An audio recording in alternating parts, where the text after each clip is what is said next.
continuando com a nossa discussão de mecânica quântica. Hoje eu quero discutir uma série de conceitos com vocês. Alguns dos conceitos que a gente vai discutir hoje são continuidade da probabilidade,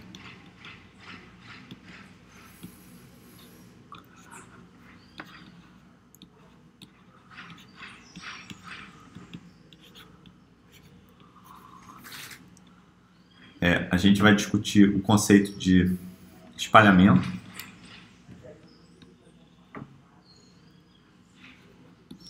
uma introdução,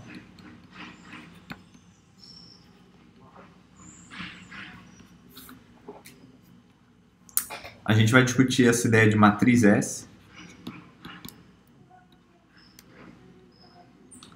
Matriz S é um termo introduzido por um físico muito famoso do século passado, John Wheeler. S é uma abreviação para scattering, que é espalhamento, né?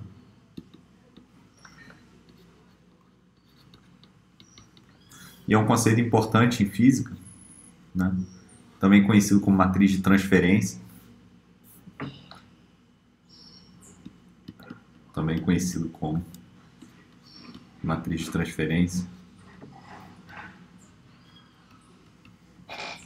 Tem muitos nomes. E finalmente a gente vai discutir o conceito de ressonância.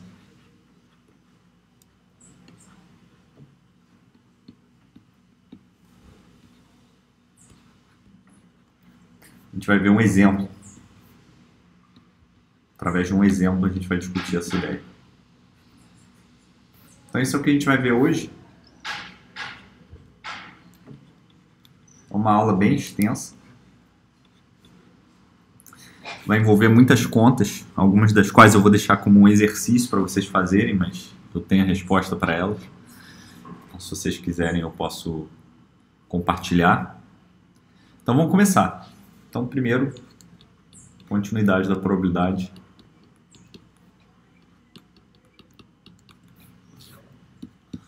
Vou numerar de 1 a 4, aí a gente sabe do que a gente está falando. Então vamos lá, continuidade da probabilidade. A gente sabe que em eletromagnetismo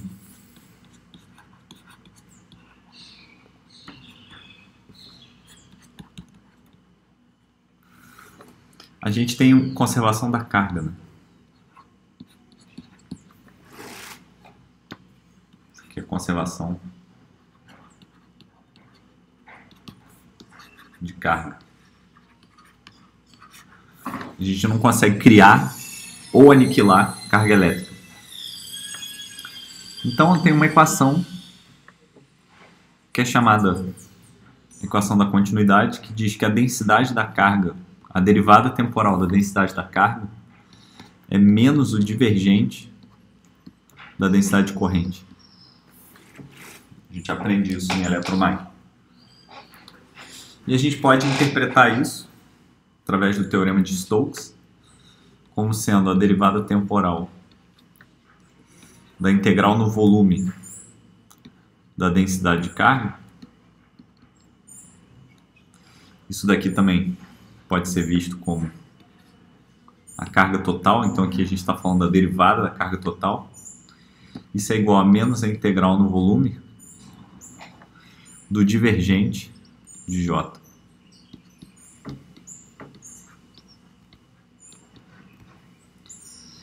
Que, pelo teorema de Stokes, é a mesma coisa que menos a integral sobre uma superfície que engloba esse volume de J vezes o elemento de área dessa superfície. Lembrando que a gente tem uma determinada superfície aqui, gaussiana, né? E o que a gente está falando aqui é o seguinte, que eu tenho uma determinada carga aqui dentro, e que a derivada temporal dessa carga, né, se eu tiver carga saindo,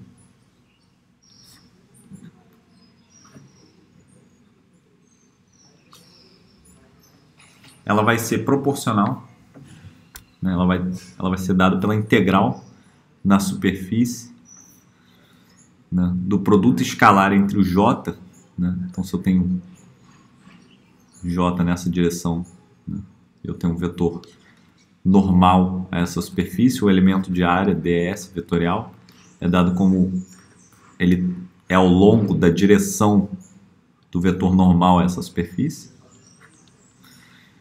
vezes o elemento de área da superfície. Então, basicamente, o que isso daqui está falando é que a derivada total de carga aqui dentro é igual a menos, sinal menos é importante, o fluxo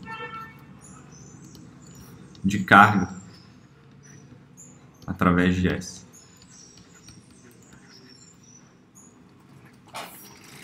Então, essa é a interpretação dessa lei de continuidade, né? Que a gente pode botar numa caixinha aqui, equação da continuidade. Ela diz, é uma expressão matemática, através da forma de uma equação diferencial, para a conservação de carga. Em mecânica quântica, a gente vai ter uma coisa parecida,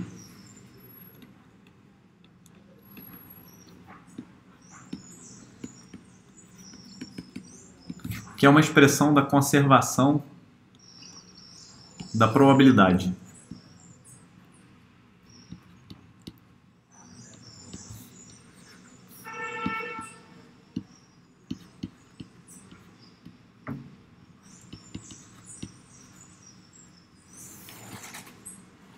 Então, a probabilidade total,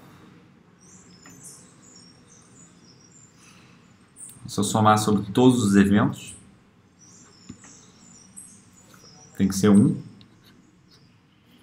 Então, a derivada total no tempo da probabilidade total tem que ser 0.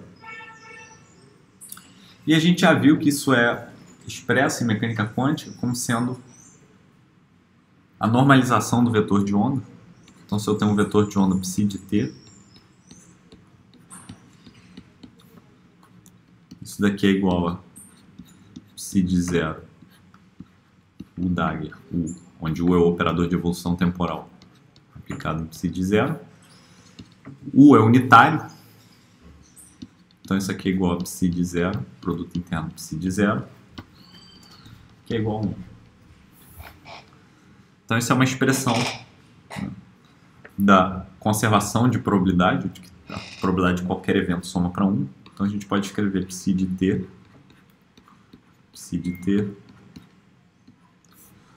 igual a uma constante. E isso é igual a uma integral no volume de psi de t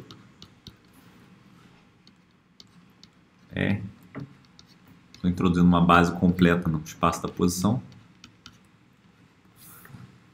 que nada mais, nada menos é do que uma integral no volume do módulo de psi de r t ao quadrado, que é igual a uma integral da probabilidade.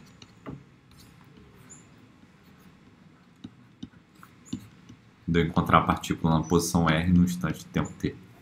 Então isso aqui é a mesma coisa, né? Isso deve ser visto como a mesma coisa que isso daqui. A soma sobre todos os eventos, só que aqui é uma soma discreta, né? Estou considerando eventos discretos.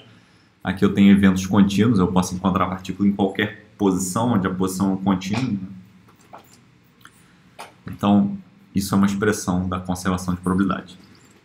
Então, vamos olhar para a equação de Schrödinger.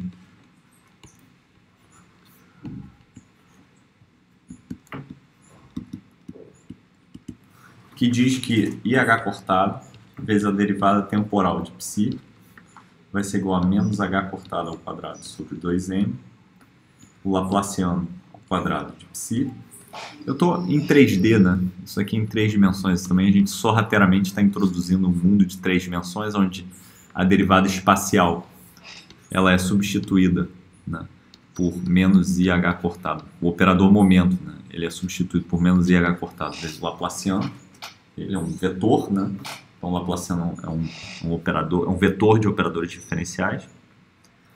Então, a gente faz essa transição para 3 dimensões de forma natural. Mais um potencial, né? pode depender, por exemplo, da posição aplicada em si. A gente também pode considerar o Dagger dessa equação, que é menos IH cortado, psi ponto complexo conjugado. Isso vai ser menos H cortado ao quadrado sobre 2M. O operador diferencial nabla não muda, porque a posição é um número real, a derivada pela posição continua sendo a mesma coisa. Só que a função de onda toma complexo conjugado, o V continua igual, e aqui eu tenho psi complexo conjugado.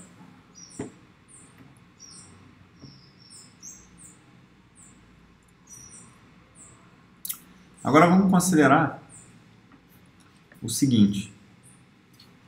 Vamos considerar IH cortado vezes a derivada no tempo de psi estrela vezes psi. Isso daqui vai ser igual a IH cortado psi estrela ponto vezes psi mais IH cortado psi estrela vezes psi ponto. E agora eu posso usar a equação de Schrödinger para substituir esses caras aqui, porque eu tenho a derivada de psi e a derivada de psi estrela. Então, substituindo aqui dentro e substituindo esse cara aqui dentro, a gente obtém o seguinte. A gente tem que isso daqui vai ser igual a H cortado ao quadrado sobre 2M nabla quadrado psi estrela mais o potencial aplicado em psi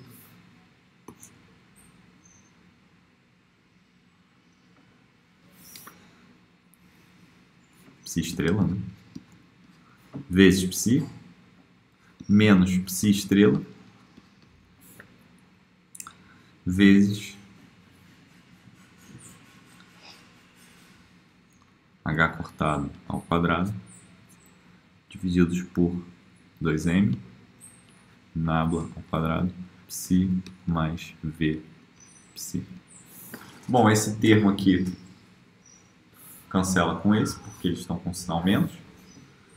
Então isso daqui pode ser escrito como menos H cortado ao quadrado sobre 2M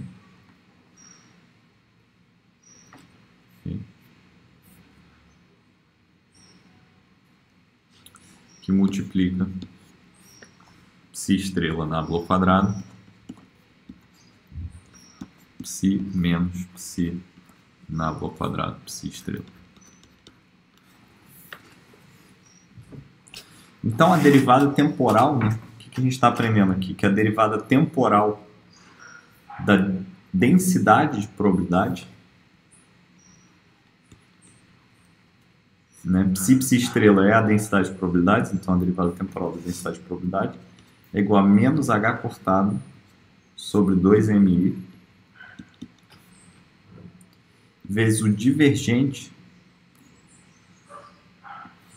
de uma quantidade que a gente vai chamar de psi estrela, laplaciano de psi, menos psi, laplaciano de psi estrela.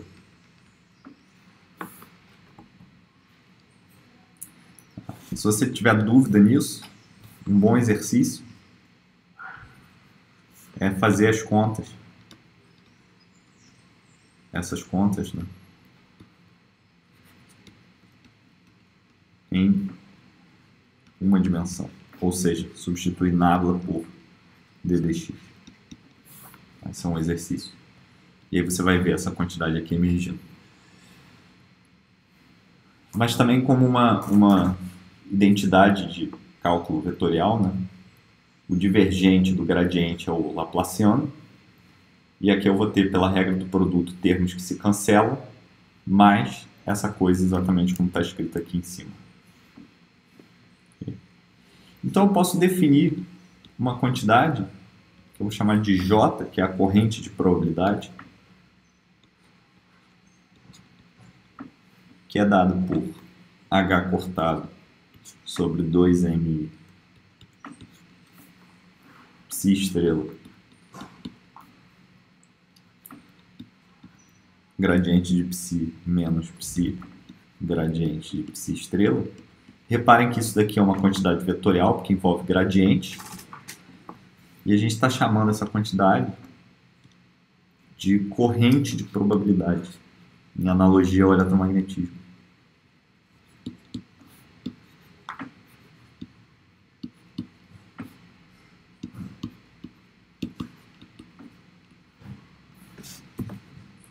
Então a carga faz o papel de probabilidade, densidade de probabilidade, né? E essa corrente de probabilidade faz o papel de corrente, caso eletromagnético. E aí a gente tem uma lei de conservação para a probabilidade,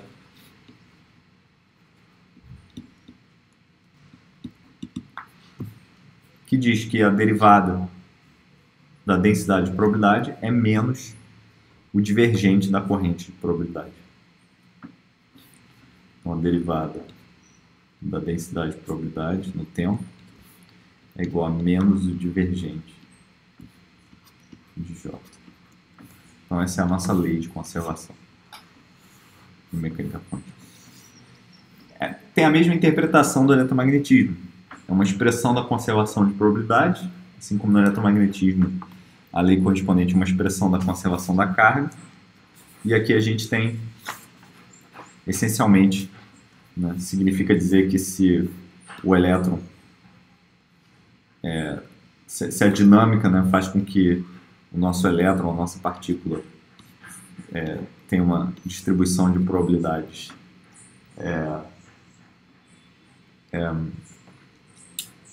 uma distribuição de probabilidade que flua no tempo, né? Ela tem que satisfazer essa equação de conservação. Né? Quer dizer que não tem probabilidade de distribuição, não tem densidade de probabilidade sendo criada ou aniquilada, não tem fontes nem sorvedouros de distribuição de densidade de probabilidade. Okay? Então, um outro exercício interessante, vou marcar com exercício, tudo isso vocês podem fazer, tá? Verificar essa equação, chamada de duas estrelas,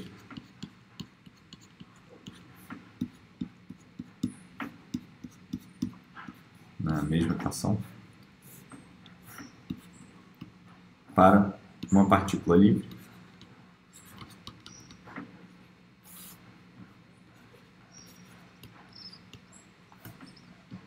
em uma dimensão, começando em um pacote gaussiano, na função de onda inicial gaussiana. A gente pode calcular, através do propagador, a distribuição de probabilidade, a gente já fez para a prova, e a gente pode calcular essa derivada aqui, onde a função de onda também está calculada no tempo. A gente pode calcular esse J aqui. Né? Então a gente tem tudo para verificar essa igualdade. Significa dizer, basicamente, né, que o nosso pacote de onda ele vai começar gaussiano concentrado em algum lugar, ele vai começar a abrir, né? E essa equação, ela significa que se eu colocar uma superfície em volta desse pacote gaussiano, tudo que flui por ela vai estar relacionado com a derivada temporal da densidade de probabilidade. Então, é uma expressão da conservação da distribuição de probabilidade. Então, vamos partir para o segundo tópico que a gente mencionou aqui, que é o tópico de espalhamento.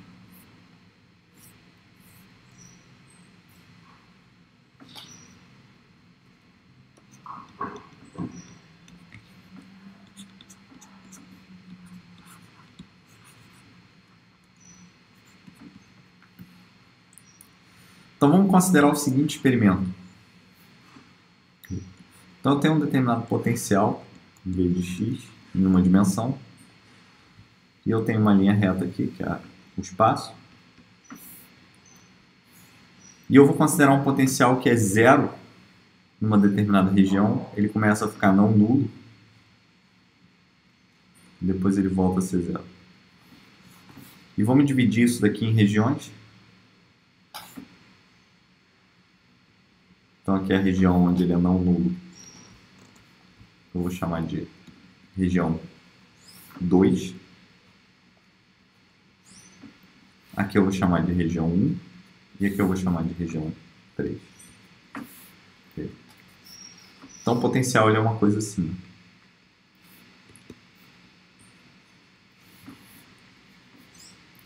Ele é 0 para x menor do que x1, onde x1 é isso aqui.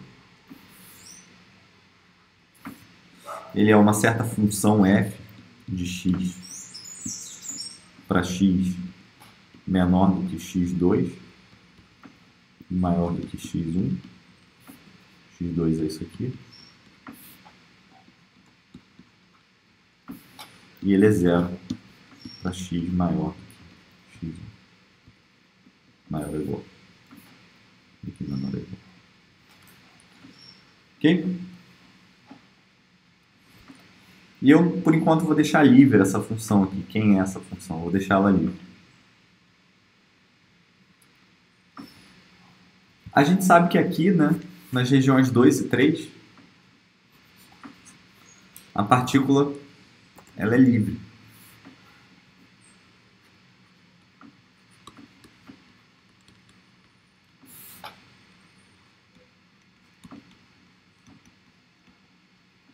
Então a gente vai considerar estados iniciais, que são dados por ondas planas, são autofunções da partícula livre. É um coeficiente vezes e elevado a i kx. E aqui um coeficiente f vezes e elevado a, ou melhor, g vezes e elevado a menos i kx. E vai ter uma interação, uma região de interação aqui. E eu vou ter ondas planas que saem, que eu vou chamar de f elevado a i kx. E aqui b elevado a menos i kx. Então essas funções de onda, né? Por exemplo, a função de onda inicial vai ser uma superposição de ondas planas.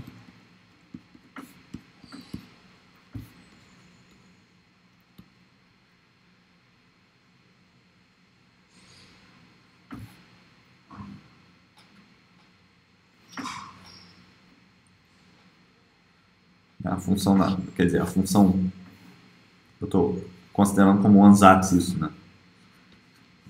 Não é a função de onda inicial, é a função de onda na região 1.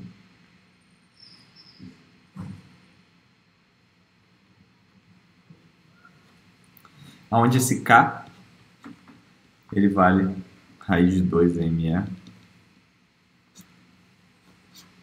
sobre h cortado, o vetor de onda da partícula livre. Na região 2, perdão, na região 3, a função de onda é dada por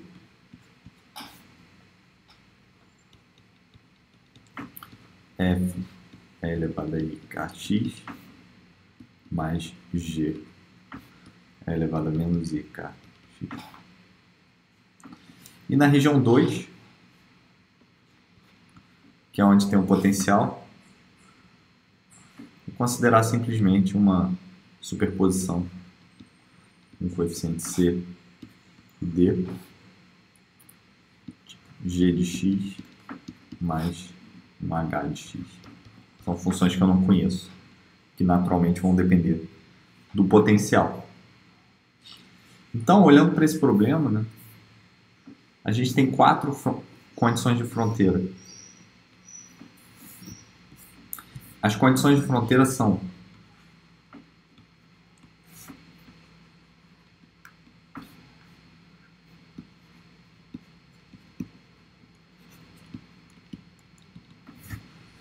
a função de onda na região 1,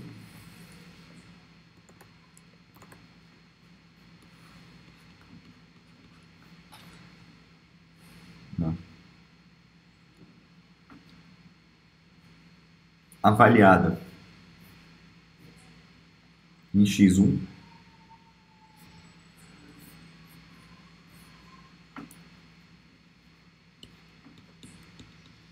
tem que ser igual à função de onda na região 2 avaliada em x1.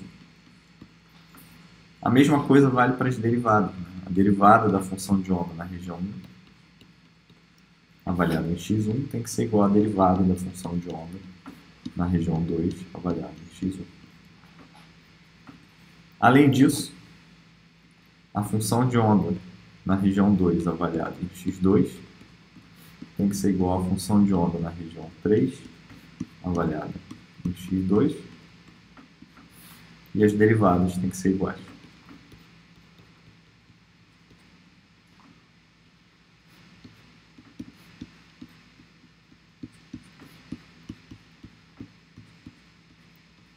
Derivadas. Então eu tenho aqui 1, 2, 3, 4 condições de fronteira que vão dar coisas do tipo, se eu abrir, né? Por exemplo, essa tem 1, 2, 3, 4 condições de fronteira. Então, por exemplo, se eu abrir a condição de fronteira 1, ela pode ser escrita como A vezes um determinado valor alfa, que é o valor da onda plana avaliado no ponto x1, mais B vezes beta, tem que ser igual a C vezes zeta mais D vezes delta. A derivada vai falar alguma coisa do tipo I vezes K, A vezes alfa, menos I vezes K, B vezes beta, vai ser igual a C vezes um eta' mais um D vezes um delta'. Então tudo isso aqui que eu estou falando é muito conceitual, só para mostrar que as condições de fronteira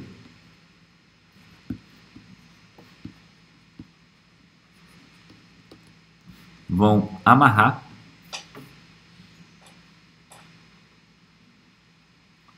A, B, C, D, F e G. Então, eu tenho 6 variáveis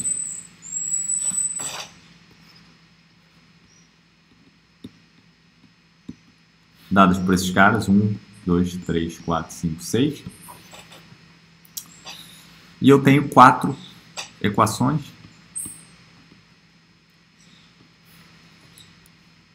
Então, se o nosso objetivo é determinar essas 6 variáveis a partir dessas 4 equações, a gente pode isolar 2 variáveis como sendo variáveis iniciais. Então, a gente vai escolhemos como variáveis iniciais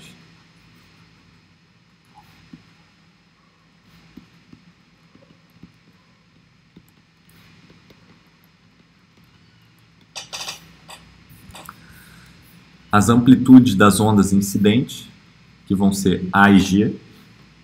Eu quero A e eu quero G como variáveis iniciais. E eu posso expressar, através das condições de fronteira, todas as outras variáveis em termos dessas.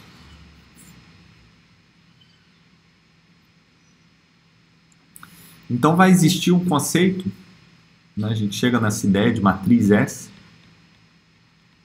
ou matriz de espalhamento, que relaciona essas variáveis. Então, a partir das variáveis A e G, das amplitudes das ondas incidentes, eu vou ter uma matriz S11, S12, S21, S22, a partir da qual eu posso escolher, expressar, por exemplo, os coeficientes B e F, que são as ondas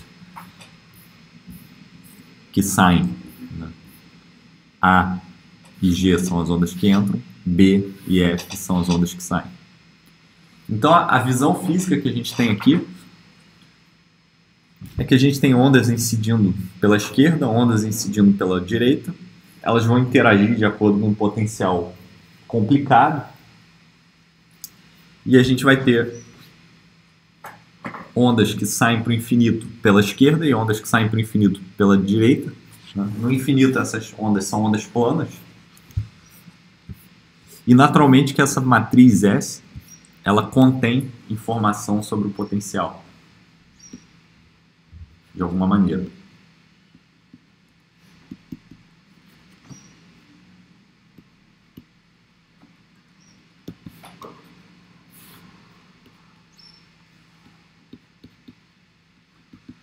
Está guardado aqui dentro desses coeficientes. Okay? Muitas vezes, em física, é interessante que você pode falar propriedades na matriz S olhando para as simetrias gerais do potencial sem que você necessariamente precise resolver as equações diferenciais. Então, isso é interessante.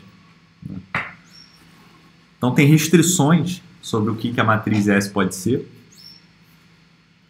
E uma das restrições é que S tem que ser unitário, né? Se eu chamar isso aqui de matriz S, vou chamar ela de S com chapéu. Então, essa aqui é a matriz S. Então, o teorema que a gente pode mostrar é que S é um operador unitário.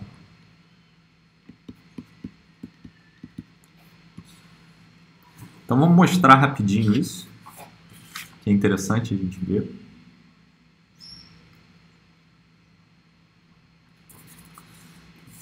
E a gente pode usar, para mostrar que S é unitário, o conceito de conservação de probabilidade.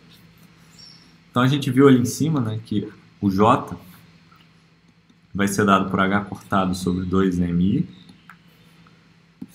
Em uma dimensão, a densidade de corrente e probabilidade se reduz a essa expressão aqui.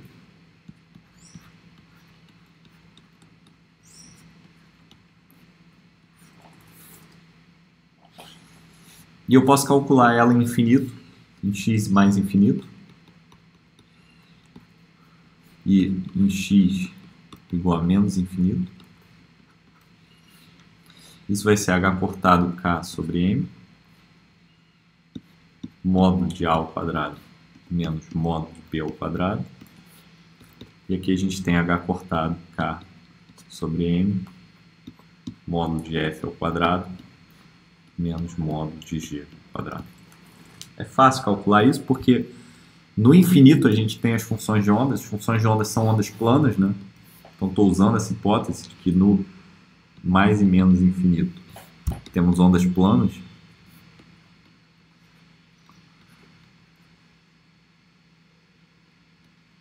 E aí calcular essa corrente de probabilidade se reduz a calcular derivadas de algumas ondas planas e subtrair. E aí a gente obtém isso daqui. Tá? Não deixem de fazer, obviamente, como um exercício essa conta. Mas a gente tem uma lei de conservação, né, que a derivada da distribuição de probabilidade no tempo vai ser igual a menos a derivada na posição de J. Em uma dimensão, a equação da continuidade se reduz a isso. Então eu tenho que a integral da derivada da densidade de probabilidade no tempo em dx é igual a derivada no tempo da integral da probabilidade em dx.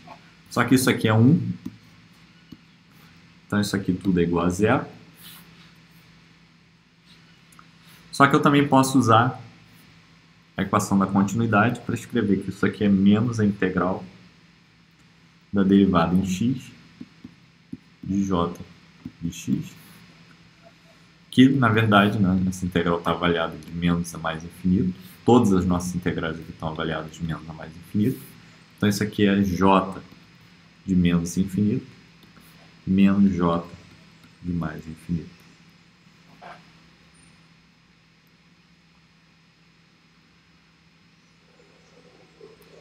Então eu mostrei uma equação para vocês que diz que j de menos infinito, né, a corrente que chega no menos infinito,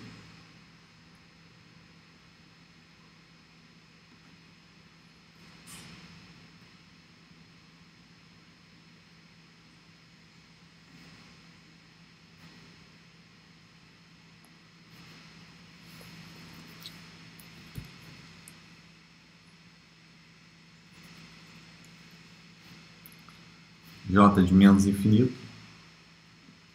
é igual ao J de mais infinito. Logo, usando a forma que a gente derivou para esses J, que está aqui, esses caras têm que ser iguais, o coeficiente é igual, então isso aqui tem que ser igual. Então a gente conclui que o módulo de A ao quadrado menos o módulo de B ao quadrado tem que ser igual ao módulo de C ao quadrado menos o módulo de D ao quadrado, o que significa dizer que A ao quadrado mais módulo de G ao quadrado tem que ser igual ao módulo de F ao quadrado mais o módulo de B ao quadrado. Mas aí a gente lembra, né, que a matriz F, a matriz S, ela relaciona S e G com F e D. É isso que a gente tinha escrito aqui, o B e F. B e F estão relacionados com A e G.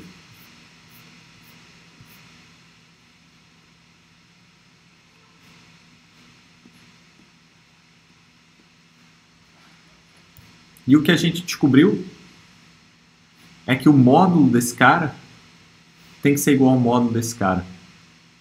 Logo, isso aqui é unitário.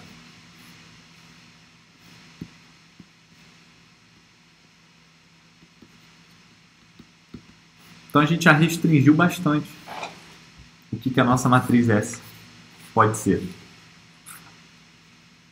Tá? Ela também é simétrica. Não vou mostrar agora, mas o transposto dela tem que ser igual a ela mesmo. Simétrica. Enfim, a lição disso tudo, né, é que existe uma ferramenta, um método para a gente pensar em problemas complicados de espalhamento, aonde sem que a gente necessariamente resolva esse problema de espalhamento, as equações diferenciais associadas, né? A função potencial pode ser uma função bastante complicada na região onde ela é não nula. Ainda assim, existem métodos onde a gente pode falar coisas genéricas, gerais, sobre esse espalhamento, em particular sobre esse conceito de matriz S, sem que a gente precise acessar necessariamente detalhes do potencial. Certo? Então, outra coisa que eu quero fazer agora, né, é definir os coeficientes de reflexão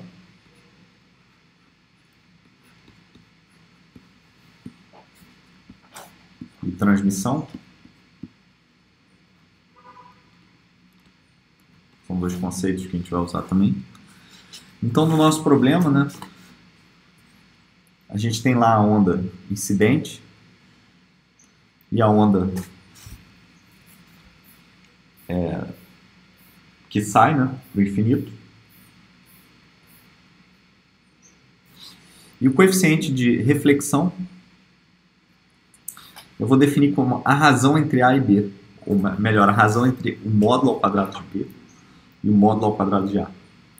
E o coeficiente de transmissão eu vou definir como a razão entre o módulo ao quadrado de F e o módulo ao quadrado de A, da onda incidente.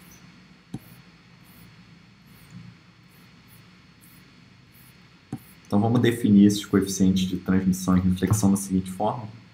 Reflexão vai ser dado pelo módulo, a intensidade de B ao quadrado, divididos pela intensidade incidente ao quadrado.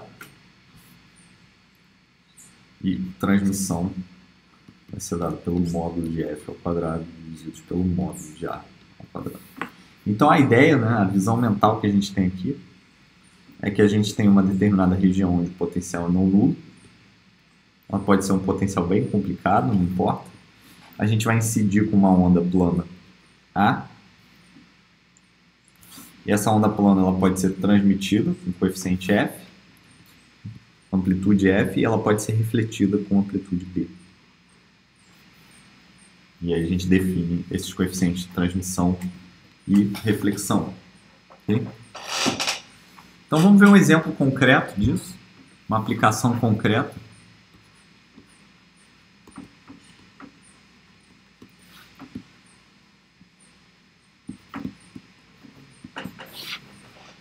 Que é num potencial de poço finito.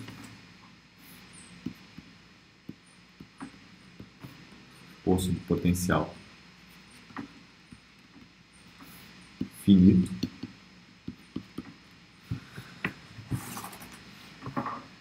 Vamos assumir que G é igual a zero. Então não tem G no nosso problema. Isso faz parte da preparação de estado. E eu vou assumir um potencial V de x, que é definido por uma expressão da seguinte forma. Ele é zero para módulo de x maior do que um certo tamanho A.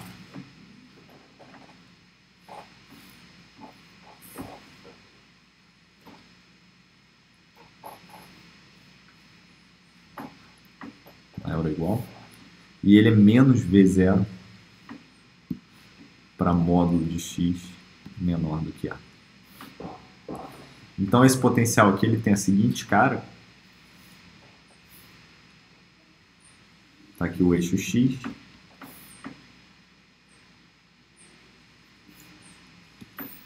Ele vale zero. Quando x igual a menos A, ele cai. E quando x igual a A, ele volta a ser zero. E aqui a gente tem o valor menos V0. V0 eu estou assumindo um número positivo, real. Então, nesse caso, né, a gente vai ter uma onda incidente A, uma onda transmitida F e uma onda refletida B. E os coeficientes de transmissão e reflexão, como estão escritos ali, são o módulo de F ao quadrado sobre A ao quadrado. E reflexão é dado por módulo de B ao quadrado sobre A ao quadrado. Reparem que T mais R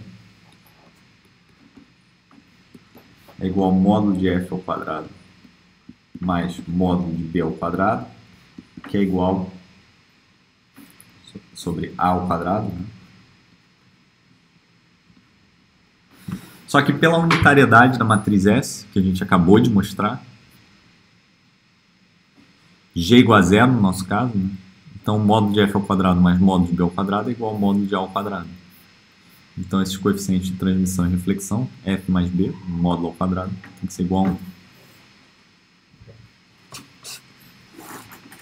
Isso é uma expressão da conservação da distribuição de probabilidade. Então vamos ver as soluções explicitamente. Né? A vantagem desse caso é que no poço finito a gente conhece exatamente as soluções que a gente tem que tratar. A gente sabe quais são essas soluções. Então a gente tem para x menor que menos A, a gente tem uma superposição de ondas planas.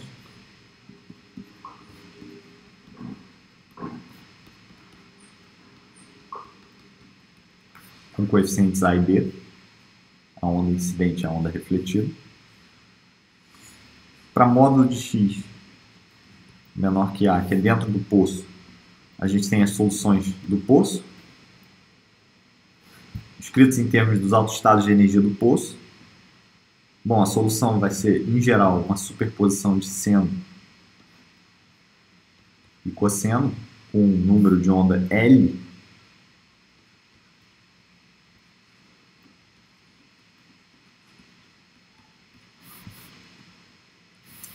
E fora do poço, de novo, a gente vai ter psi de x, que é a onda transmitida.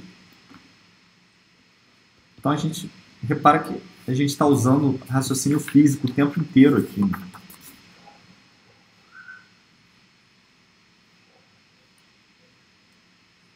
Então a gente vai ter 4 condições de fronteira.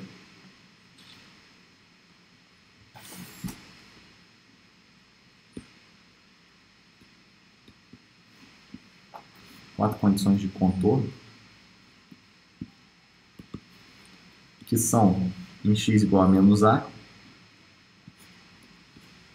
e em x igual a a. E a gente pode escrever essas condições como sendo a elevado a menos ika mais b elevado a ika. Isso tem que ser igual a menos c seno de LA mais d cosseno de LA. É meio chato, meio tedioso, mas a gente pode escrever todas. IK multiplicando A elevado a menos IKA menos B elevado a IKA. Isso tem que ser igual a L C cosseno de LA mais D seno de LA. São as condições de fronteira em x igual a A. E a gente tem em menos A, perdão, e a gente tem as mesmas coisas análogas, né, em x igual a A, que vão ser coisas do tipo C vezes seno de LA mais D cosseno de LA. Isso tem que ser igual a FE elevado a IKA. E L vezes C cosseno de LA mais menos D seno de LA. Isso tem que ser igual a I vezes K elevado a IK. Então a gente pode usar essas equações para eliminar C e D.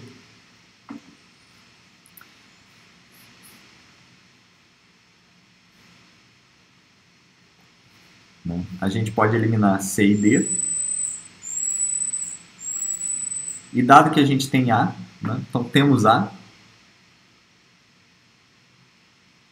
Então a gente tem, em princípio, a gente tem duas incógnitas.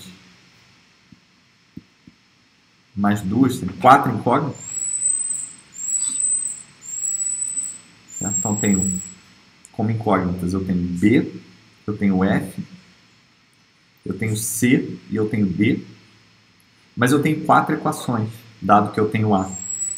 O A é conhecido, é a onda incidente, ela caracteriza o estado inicial. Então a gente pode eliminar C, D, B e F, 4 incógnitas, usando essas 4 equações, 1, 2, 3, 4, em termos de A. Então esse é um exercício que eu vou deixar para vocês. Não deixem de fazer, eu tenho a resposta passo a passo para quem quiser.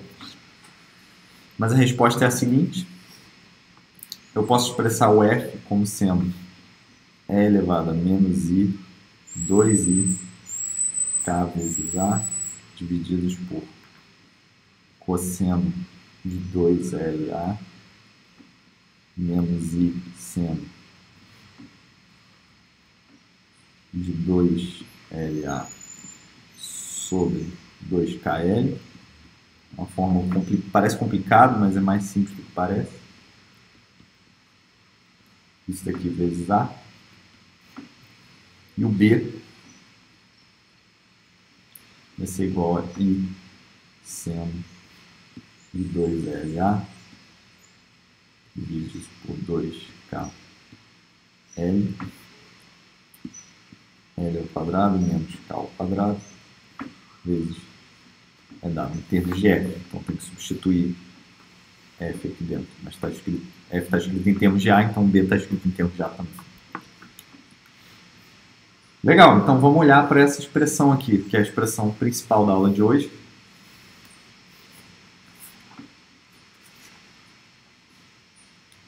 Okay.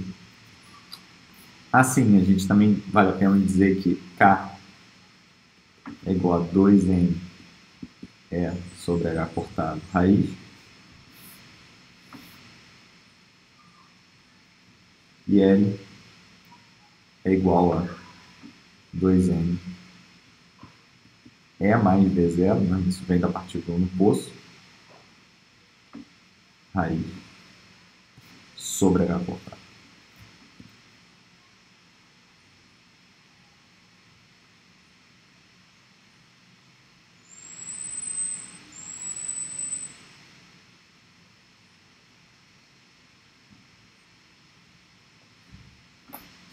Então,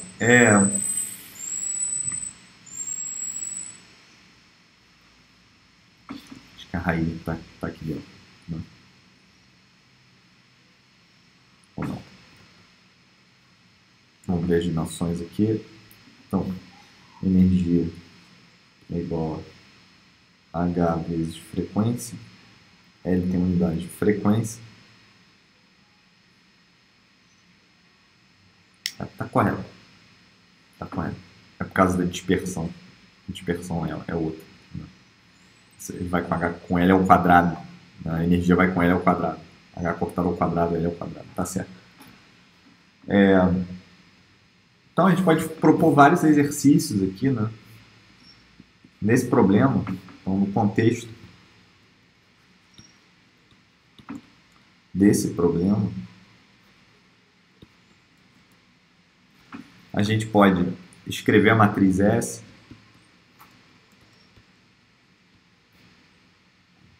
mostrar que S é unitário e mostrar que S é simétrico, que ela é igual a transposto. E estudar propriedades em geral da matriz S. Então, vou deixar isso como um exercício para vocês. Então, olhando para cá, agora a gente pode calcular o coeficiente de transmissão. Vai ser o módulo ao quadrado de F dividido pelo módulo ao quadrado de A. Então, o coeficiente de transmissão. Escrever em azul. O coeficiente de transmissão vai ser o módulo ao quadrado de F dividido pelo módulo ao quadrado de A. Olhando para essa expressão aqui, trabalhando ela um pouco, né? Basta multiplicar esse número pelo complexo conjugado dele. Então, essa é uma conta que vocês têm que fazer. E esse número ele é dado por 1 divididos por 1 mais V0 ao quadrado sobre 4E vezes 0 mais V0, que multiplica seno ao quadrado de 2A sobre H cortado, raiz de 2M E mais V0.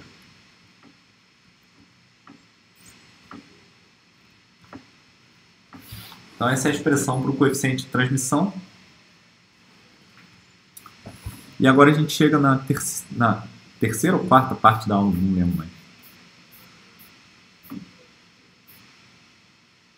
Na quarta parte da aula,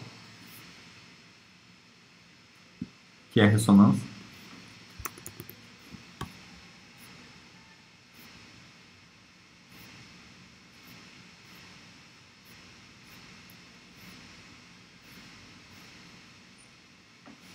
Então, 4.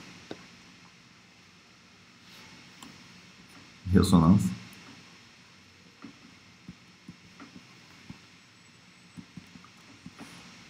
Reparem o seguinte, olhando para essa expressão, se eu tiver 2A sobre H cortado vezes 2M E mais V0 raiz, se isso daqui for igual a um número inteiro vezes π, então a transmissão é igual a 1. A onda transmitida é 100% da onda incidente. E isso acontece para valores específicos de energia. Isso acontece quando a energia mais o número associado ao potencial for igual a n ao quadrado, π ao quadrado, h cortado ao quadrado, divididos por 2n sobre 2a ao quadrado. onde n vai ser igual a 1, 2, 3, por aí vai.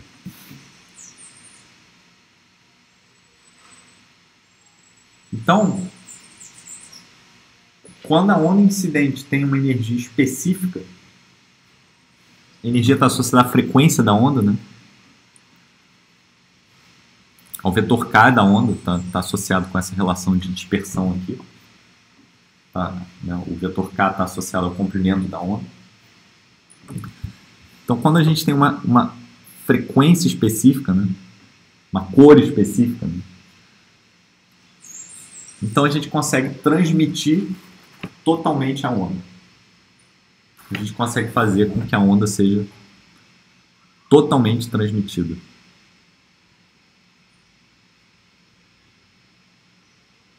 A gente também consegue fazer ela ficar parcialmente refletida, né? Bom, vocês podem pensar nisso. Quanto que vale o coeficiente de reflexão? Será que eu consigo zerar ele? Não, será que eu consigo maximizar ele a ponto? Qual é o valor máximo que ele pode atingir? Essa é uma questão para vocês pensarem. Mas isso daqui, de novo, aponta para o fenômeno de interferência destrutiva das ondas refletidas. Quando isso aqui acontece, quando essa condição é satisfeita, a gente tem interferência destrutiva das ondas refletidas.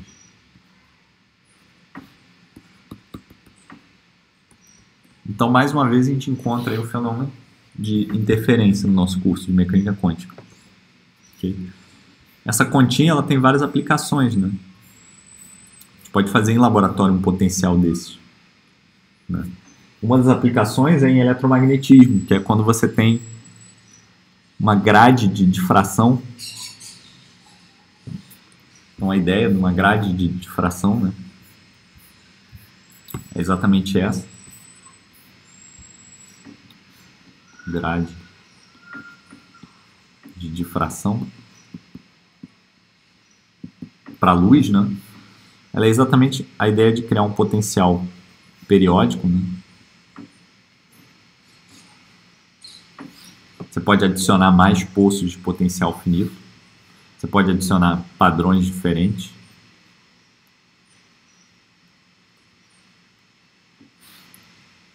E aí você incide uma onda de uma determinada energia.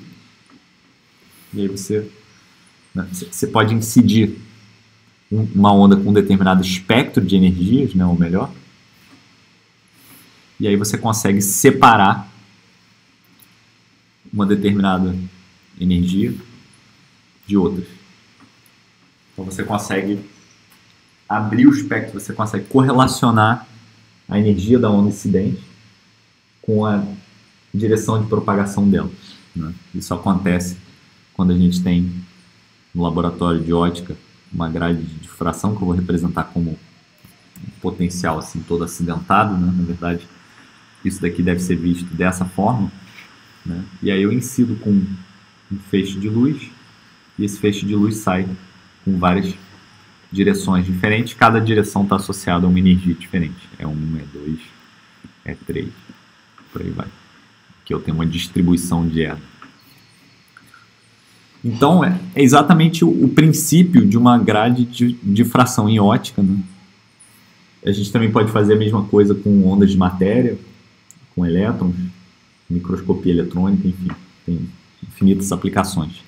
Mas a essência do fenômeno está nessa conta que eu mostrei para vocês hoje, né, de interferência e de ressonância. Essa é a essência do fenômeno. Tem um quinto tópico que eu gostaria de falar antes de encerrar a aula, que é o tópico de tunelamento. Tunelamento quântico.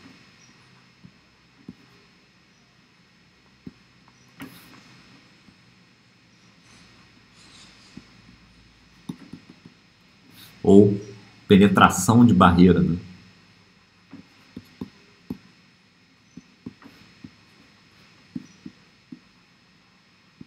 Às vezes é chamada assim. Então vamos considerar agora um potencial. A gente está considerando um potencial assim. Vamos considerar agora um potencial assim. Onde eu tenho V0 aqui. Aqui V0, aqui era menos V0, né? Negativo. Aqui é um potencial degrau, né? Aqui é um poço finito. Aqui é um degrau.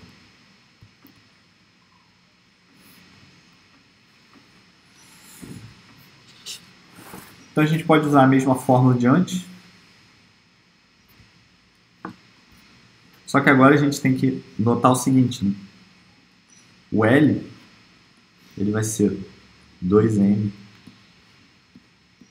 é menos o módulo de V0 em raiz sobre H cortado. Só que se a energia da nossa partícula for menor do que o módulo de V0, isso daqui é um número negativo e eu posso escrever isso como sendo I vezes raiz de 2m módulo de V0 menos 0 divididos por H cortado, que é o que eu vou chamar de I vezes L', onde L' é um número real.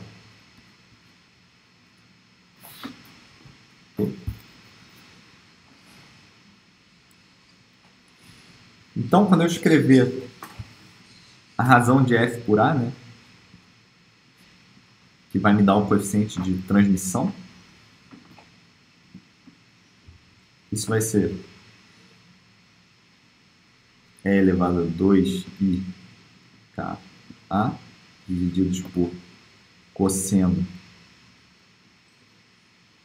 de 2LA menos I seno de 2LA divididos por 2KL, que multiplica K ao quadrado mais L ao quadrado. Só que agora eu não tenho L, eu tenho L', né? Tenho que substituir L por I vezes L', onde L' é um número real, o que significa dizer que o cosseno e o seno vão virar cosseno hiperbólico e seno hiperbólico, que são funções exponenciais decrescentes. Então, o coeficiente de transmissão, no final das contas, ele vai ser dado por 1 divididos por cosseno hiperbólico de 2L' vezes A menos seno hiperbólico de 2L' vezes A divididos por 2KL', K ao quadrado menos L' ao quadrado. Repara que aqui o L substituindo por L' vira I ao quadrado, então fica um sinal menos aqui. E isso daqui é igual no limite em que A vai para infinito, né? Então o potencial é muito longo, né?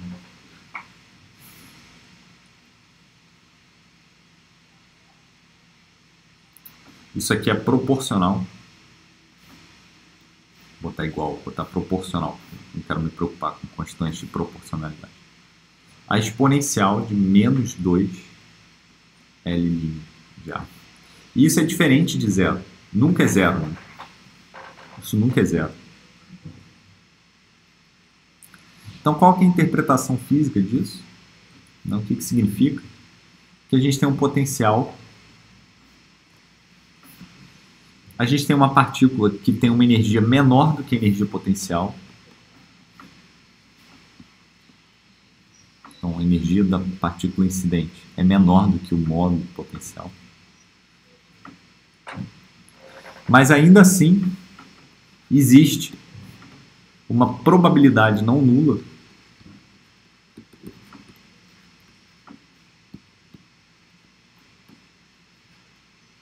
da partícula atravessar o poço de potencial, atravessar o degrau, né?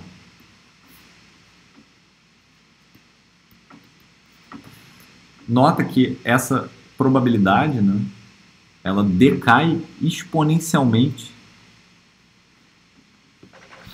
com o tamanho do potencial, né? De acordo com essa fórmula aqui, decai exponencialmente. Mas ainda assim, estritamente falando, existe uma probabilidade não nula dela atravessar o poço de potencial. Isso é o que a gente chama de tunelamento quântico.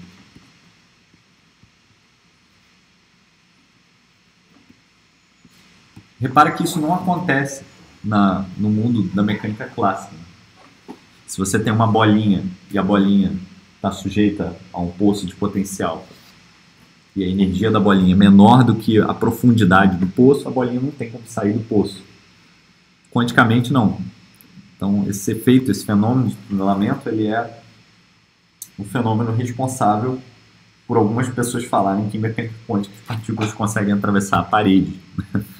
É uma afirmação um tanto quanto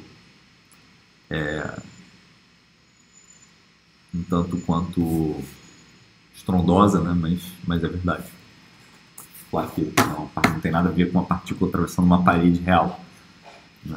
E para todos os efeitos práticos, se você fizer as contas, né, tudo isso vai decai exponencialmente. Então, vai depender aqui, o L depende de coisas do tipo H cortado, né, que é um número muito pequeno, né? Então vai inversamente proporcional a H cortado e proporcional à massa, então isso vai fazer com que esses números, para coisas macroscópicas, o tunelamento é negligenciável, basicamente. Mas se você estiver lidando com elétrons, né, uma partícula microscópica, o tunelamento é um problema muito sério. Ele pode ser um problema, ele pode ser uma vantagem, né? E tem aplicações tecnológicas disso, né? Por exemplo, você pode fazer um microscópio de tunelamento, STM, Scanning Tunneling Microscope. Quando você faz eletrônica, né, nanotecnologia, quando você tem transporte de elétrons,